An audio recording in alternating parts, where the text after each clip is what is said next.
महल की ऊंची दीवारें सिर्फ पत्थर की नहीं थी, उनमें पीढ़ियों की कहानियां दबी थी। कुछ गौरव की, कुछ शर्म की, और कुछ जिन्हें कभी बाहर आने की इजाजत नहीं मिली। रात का वक्त, राजस्थान की वीरान पहाड़ियों के बीच खड़ा 200 साल पुराना महल। चांदनी उसके संगमरमर पर चुपचाप बिछी हुई है। अनन्या पहली बार इस महल में कदम रखती है। लाल जोड़े में सजी दुल्हन, लेकिन आंखों में हल्की सी बेचैनी। डरो मत अनन्या, ये घर जितना बड़ा दिखता है उतना ही शांत है। घबराने की बिल्कुल जरूरत नहीं है, तुम आराम से कदम बढ़ाओ। शांत जगहें कभी कभी ज्यादा बोलती हैं, बस आवाज सुनाई नहीं देती। और मैं घबरा नहीं रही, बस इस नई जगह का अवलोकन कर रही हूँ। राजवीर ने इसे मजाक समझा, पर अनन्या ने पहली रात कुछ महसूस किया था। महल में अजीब सी ठंडक थी, जो मौसम से नहीं, माहौल से आती है। मुख्य हॉल में राजमाता देवयानी बैठी है। सफेद साड़ी, तीखी आंखें। शाही खानदान में स्वागत है। यहाँ इज्जत सबसे ऊपर होती है और सवाल कम पूछे जाते हैं। इज्जत सवालों से नहीं गिरती, गलतियों से गिरती है। मैं सिर्फ सच जानना चाहूंगी। कमरे में सन्नाटा फैल गया। नई बहू ने पहली मुलाकात में ही सीधी रेखा खींच दी थी। राजमाता की आंखों में हल्की चमक आई, जैसे शिकार और शिकारी आमने सामने हो। इतने में रणविजय सिंह हाथ में पुरानी फाइल लिए हुए धीरे धीरे अंदर आते हैं और अनन्या से कहते हैं, इस घर में जो दिखता है वही सच होता है। बाकी बातों में पढ़ना अच्छी बात नहीं है, इसलिए मेरी मानो तो तुम बस अपने काम से काम रखना। अगर सब कुछ आईने की तरह साफ होगा तो कुछ छुपाने की जरूरत भी नहीं होगी। और मैं तो बस समझना चाहती हूँ, उलझना नहीं। अनन्या की आवाज में विद्रोह नहीं था, सिर्फ जिज्ञासा थी। पर कई बार जिज्ञासा सबसे खतरनाक हथियार बन जाती है।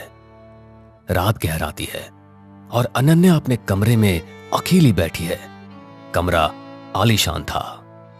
सुनहरे पर्दे, झूमर, भारी पलंग, पर एक कोना थोड़ा अजीब था। दीवार पर पुरानी तस्वीर थी जो टेढ़ी लटकी हुई थी। अनन्या पास जाती है और तस्वीर में एक औरत है जिसका चेहरा हल्का खरोंचा हुआ है। अनन्या उसे गौर से देखती है। तभी दरवाजे पर दस्तक होती है। मीरा अंदर आती है और अनन्या को देर रात तक जागते हुए देखकर वो कहती है, मालकिन, रात ज्यादा हो गई है। ये महल रात में जागता है, आप जल्दी सो जाइए।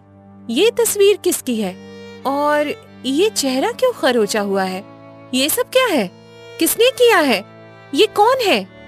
मीरा का चेहरा पल भर के लिए सफेद पड़ जाता है।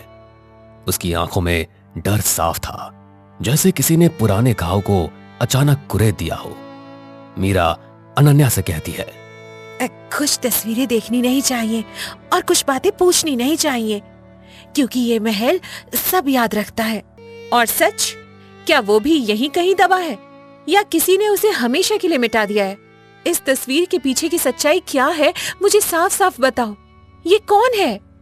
बस धीरे से तस्वीर सीधी करके कमरे से बाहर चली जाती है। दरवाजा बंद होने की आवाज असामान्य रूप से भारी लगती है। अनन्या अपने कमरे में अकेली रह जाती है। बाहर हवाएं तेज हो गई है। महल की गलियों में सीटी जैसी आवाज गूंजती है, जैसे कोई फुसफुसा रहा हो। नई बहू को लगा ये घर सिर्फ पत्थरों से नहीं बना, यहां जरूर कोई बड़ा रहस्य दबा है। अचानक नीचे से तेज आवाज आती है, किसी चीज के गिरने की। अनन्या बाहर निकलती है। लंबा अंधेरा गलियारा और दीवारों पर पूर्वजों की तस्वीर लगी हुई है। नीचे हॉल में राजमाता और रणविजय खड़े हैं। एक पुराना संदूक खुला हुआ है। राजमाता कहती है, ये फाइल यहाँ कैसे आई? मैंने इसे बंद करवाया था। किसने छुआ इसे? घर में नया कोई आया है और नई आंखें ज्यादा देखती है। अनन्या सीढ़ियों से उतर के वहां आती है। संदूक के अंदर पुराने अखबार और एक तस्वीर झलकती है, उसी औरत की जिसका चेहरा खरोंचा गया था। अनन्या उस तस्वीर को देखते ही कहती है, शायद सच खुद बाहर आना चाहता है। कितने सालों से इसे दबाकर रखा है? किसका नाम मिटाया गया है? मुझे तो लगता है कि इस महल की दीवारें जितनी ऊंची हैं और किसी बड़े रहस्य की साजिश के शिकार हैं। सच क्या है, बताइए मुझे। अनन्या, तुम्हारी जुबान बहुत चल रही है। इसके लिए अभी ये सही समय नहीं है। कुछ बातें बाद में समझ आती है। तुम जाओ यहां से। रणविजय की आवाज में घबराहट थी, जैसे वो कुछ जानता हो पर बोलने की हिम्मत नहीं कर पा रहा। अनन्या की बातों में कई सारे सवाल थे जो राजवीर और राजमाता की उलझनें बढ़ाने के लिए काफी थे। इस घर की इज्जत दांव पर है। पुरानी बातों को उठाना अच्छा नहीं होगा। वैसे भी तुम अभी नई नई इस घर में आई हो। तुम्हें इतना कुछ जानने की अभी कोई आवश्यकता नहीं। तुम अपने कमरे में जाओ। इज्जत सच से बनती है माँ जी, झूठ से नहीं। और अगर कुछ गलत हुआ है तो उसे छुपाने की क्या आवश्यकता है? जब सच सामने आएगा तभी तो उसका कुछ हल निकाला जा सकता है। अनन्या की बातों में निडरता थी। कमरे की हवा भारी हो गई। संदूक खुला हुआ था, फाइल आधी बाहर और सच बस एक कदम दूर। महल की दीवारें गूंज उठी, जैसे बरसों बाद किसी ने उनसे जवाब मांगा हो। तस्वीर का वो खरोंचा हुआ चेहरा सामने था। उसकी आंखें अब भी जैसे देख रही हों। शाही खानदान की चमक के पीछे एक साया खड़ा था और उस साये का नाम अभी किसी ने नहीं लिया था। महल की रातें लंबी होती है और लंबी रातों में सच अक्सर करवट बदलता है। संदूक बंद कर दिया गया था, पर सवाल अब खुल चुके थे।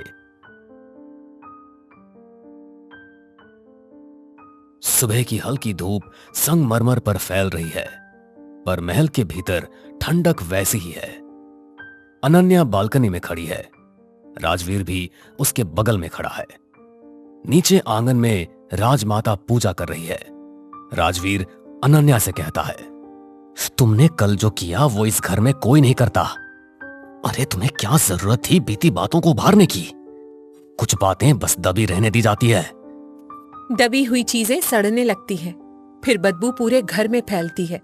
मैं तो बस साफ हवा चलाने की कोशिश कर रही हूँ। राजवीर की आंखों में संघर्ष था। वो पत्नी का साथ देना चाहता था, पर खानदान की दीवारें उसके कंधों पर बोझ बनकर टिकी हुई थी। नीचे हॉल में रणविजय अखबार पढ़ रहे हैं, पर पन्ने पलट नहीं रहे। राजवीर, समझाओ अपनी पत्नी को, ये घर कोई अदालत नहीं है। पुराने मामलों को छेड़ना खतरनाक होता है। खतरनाक सच नहीं होता पापा, खतरनाक उसे छुपाना होता है। शायद बात साफ कर देना ही बेहतर हो। यह पहली बार था जब राजवीर ने पिता की आंखों में आंख डालकर जवाब दिया। महल की हवा हल्की सी बदल गई, जैसे किसी ने खिड़की खोल दी हो। अनन्या सीधे मीरा के कमरे की ओर जाती है। कमरा छोटा है, पर सलीके से सजा हुआ है। आप जानती हैं वो औरत कौन थी? तस्वीर में जो चेहरा खरोचा गया, कृपया सच बताइए, मैं चुप नहीं रहूंगी। मालकिन, सच भारी होता है, उठाने की ताकत होनी चाहिए।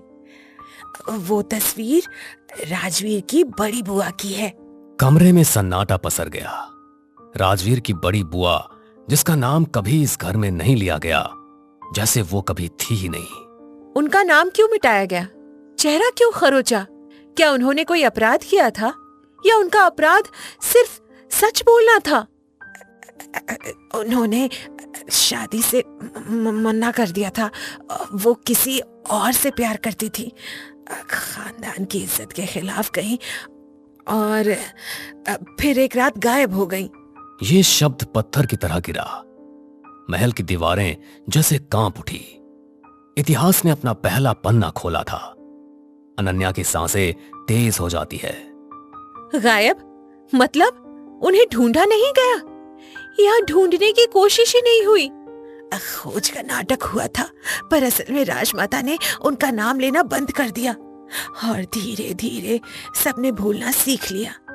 भूलना आसान नहीं होता, पर जब सत्ता तय करती है तो यादें भी डर जाती है। महल की नींव में शायद एक चीख दबी थी। उसी वक्त दरवाजा खुलता है। राजमाता खड़ी है। मीरा, तुम्हें काम पर ध्यान देना चाहिए। पुरानी बातें दोहराने से कोई वापस नहीं आता, पर सच्चाई वापस आ सकती है। और अगर वो जिंदा हो तो क्या आपने कभी सोचा? राजमाता की आंखों में पहली बार हल्की घबराहट चमकी, जैसे किसी ने बंद दरवाजे पर जोर से दस्तक दे दी हो। वो जिंदा नहीं है, उनका फैसला उनका था। घर छोड़ने की सजा घर से नाम मिट जाना होती है। सजा प्यार करने की या अपनी जिंदगी चुनने की? शब्द तीर की तरह निकले।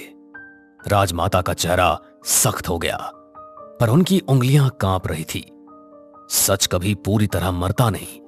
तभी राजवीर अंदर आता है और कहता है, दादी, क्या बुआ सच में घर से भागी थी या उन्हें जाने पर मजबूर किया गया? सच क्या है, बताइए। बस इस घर में मेरी बात अंतिम है। कुछ सच घर तोड़ देते हैं और कुछ झूठ घर को अंदर से खोखला कर देते हैं। राजमाता की तेज तर्रार बातों से राजवीर ने यह महसूस किया कि उसकी चुप्पी अब टूटने लगी थी। इतने में रणविजय भी कमरे में आ जाते हैं और कहते हैं, सच इतना सरल नहीं है। उस रात एक हादसा हुआ था। झगड़ा काफी ज्यादा बढ़ गया था और वो सीढ़ियों से नीचे गिर गई थी। तो ये बात आज तक छुपाई क्यों? इसे हादसा क्यों नहीं बताया और नाम क्यों मिटाया? अनन्या के ताबड़तोड़ सवालों से कमरा भारी हो गया था। आज पहली बार आधा सच सामने था, पर आधा सच अक्सर पूरे झूठ से ज्यादा खतरनाक होता है। रणविजय जवाब देते हुए कहते हैं, वो गिरने से पहले चिल्ला रही थी और कह रही थी कि वो पुलिस के पास जाएगी और मेरे इस खानदान की सच्चाई उजागर करेंगी। और फिर क्या हो गया हादसा। इसमें किसी की कोई गलती नहीं है। अनन्या की रूह कांप उठी। यह सिर्फ इज्जत की कहानी नहीं थी, यह सत्ता, डर और चुप्पी की कहानी थी, और शायद अपराध की भी। राजवीर पीछे हट जाता है और फिर कहता है, मतलब हम सालों से झूठ जी रहे थे और बुआ का नाम लेकर इसलिए मिटाया ताकि सवाल खत्म हो जाए। ये तो बहुत बड़ी साजिश लग रही है। भला अपनी ही बेटी के साथ कोई ऐसे कैसे कर सकता है? मैंने इस घर को बचाया है, क्योंकि अगर सच बाहर आ जाता तो सब खत्म हो जाता। महल की दीवारों पर दरारें साफ दिखने लगी थी। राजमाता की मजबूती पहली बार कमजोर हुई और अनन्या ने महसूस किया, सिर्फ अपराध नहीं होता, कभी कभी डर से लिया गया फैसला भी होता है। अब तो ऐसा लग रहा था जैसे सच खुद साफ होने लगा हो। शाही खानदान की नींव हिल चुकी थी। अब फैसला होना था, सच बाहर आएगा या एक और नाम मिटा दिया जाएगा। रात फिर से उतर आई थी। महल के आंगन में अजीब सी बेचैनी तैर रही थी। सच आधा बाहर आ चुका था, बाकी आधा अब किसी के सीने में धड़क रहा था। बिजली कड़कती है, बारिश की बूंदें गिरने लगती है। अनन्या उसी खरोंची हुई तस्वीर के सामने खड़ी है। राजवीर पीछे खड़ा है, चुपचाप खड़ा है। फिर अनन्या कहती है, हादसा कभी अचानक नहीं होता, उससे पहले बहुत कुछ होता है। क्या उस रात सिर्फ बहस हुई थी या कुछ और? अनन्या, मुझे सच जानना है। चाहे वो इस घर को तोड़ दे चाहे जोड़ दे, मुझे इससे कोई मतलब नहीं है। मैं बस अब झूठ में नहीं जी सकता। राजवीर के शब्दों में पहली बार डर से ज्यादा साहस था। अनन्या ने महसूस किया, अब ये उसकी अकेली लड़ाई नहीं रही, अब ये आने वाली पीढ़ियों की भी लड़ाई थी। हॉल में सब इकट्ठा है। राजमाता कुर्सी पर बैठी है, चेहरा कठोर, और रणविजय खिड़की के पास खड़े हैं। आपने कहा वो सीढ़ियों से गिरी थी, पर गिरने से पहले वो पुलिस के पास जाने की बात क्यों कर रही थी? आखिर किस बात का पर्दाफाश करना चाहती थी? वो परिवार की संपत्ति के कागज देख चुकी थी। उन्हें पता चल गया था कि हिस्से में धोखा हुआ है। कमरे में जैसे किसी ने बम गिरा दिया हो। यह इज्जत का मामला नहीं था, यह तो लालच का मामला था, और लालच खून से भी ज्यादा गहरा दाग छोड़ता है। तभी राजवीर बोलता है, मतलब बुआ को उनका हक दिया ही नहीं गया, और जब उन्होंने आवाज उठाई तो उन्हें चुप करा दिया गया। ये कैसा न्याय है? चुप कराया नहीं, उन्हें समझाया गया था। पर वो घर की मर्यादा तोड़ना चाहती थी, इसलिए ऐसा हुआ। वैसे भी घर की इज्जत हमें किसी के जान से भी ज्यादा प्यारी है। राजमाता का इतना कठोर शब्द सुनकर सबके होश उड़ गए। मर्यादा शब्द तो इस घर में ढाल की तरह इस्तेमाल हुआ था, और घर की इज्जत की तुलना किसी के जान से ज्यादा प्यारी इस वाक्य ने सबको हिलाकर रख दिया था। अनन्या कहती है, मर्यादा के नाम पर अधिकार छीन लेना या किसी की जान ले लेना कहाँ का न्याय है? उस रात क्या हुआ था, सच सच बताइए। देखो, बहस काफी बढ़ चुकी थी। मैंने उनका हाथ पकड़ा, वो छूटकर पीछे हटी और सीढ़ियों से नीचे गिर गई। तो आपने रिपोर्ट क्यों नहीं की? क्यों इसे हादसा घोषित नहीं किया? नाम क्यों मिटाया? अगर पुलिस आती तो संपत्ति, प्रतिष्ठा सब चला जाता। मैंने घर बचाने के लिए ऐसा किया। घर बचा लिया गया, पर इंसान खो गया, और खोई हुई आत्माएं दीवारों में बस जाती है। मीरा आगे बढ़ती है और कहती है, मालकिन आखिरी सांस तक कह रही थी मेरा सच सामने आएगा, पर उस रात उन्हें चुप करा दिया गया। हम सब चुप रहे। चुप्पी सबसे बड़ा अपराधी थी, जिसने सच को दफनाया और सालों तक महल के अंदर को खोखला करती रही। राजवीर कहता है, आज से उनका नाम वापस आएगा। सच स्वीकार करने से घर टूटता नहीं, झूठ से टूटता है। आज फैसला कर लीजिए। राजमाता की आंखों में हार नहीं थी, बस थकान थी, सालों तक सच को दबाने की थकान। ठीक है, कल पुलिस को बयान दिया जाएगा और उनकी संपत्ति का हिस्सा उनके नाम से ट्रस्ट में चला जाएगा। मैंने बहुत साल झूठ को छिपा लिया, अब और नहीं, मैं गवाही दूंगा। सदियों पुरानी दीवारें आज पहली बार शांत थी। राजसी शान अब भी थी, पर उसके नीचे छुपा अंधेरा उजाले में बदल चुका था।